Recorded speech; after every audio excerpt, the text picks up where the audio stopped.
Pemirsa, mantan Presiden PKS Lutfi Hasan Ishak dituntut hukuman 18 tahun penjara dan denda 1,5 miliar rupiah. Jaksa menilai Lutfi Hasan Ishak melakukan tindak pidana korupsi dalam pengurusan kuota impor daging sapi dan tindak pidana pencucian uang.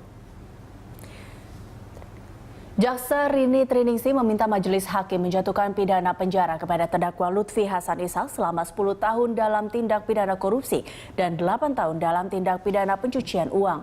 Lutfi Hasan Ishak dinilai turut serta melakukan perbuatan bersama-sama Ahmad Fatana dengan menerima hadiah atau janji berupa uang sebesar 1,3 miliar rupiah dari Dirut PT Indoguna Utama selaku anggota DPR dan Presiden PKS Lutfi Hasan Ishak dianggap mempengaruhi pejabat di Kementan yang dipimpin Mentan Suswono untuk menerbitkan surat rekomendasi persetujuan kuota impor daging sapi.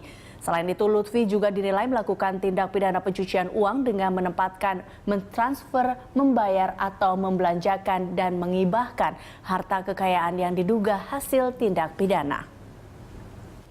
Menjatuhkan pidana terhadap terdakwa dalam perkara tindak pidana korupsi berupa pidana penjara selama 10 tahun dan denda sebesar 500 juta rupiah subsidiar 6 bulan kurungan.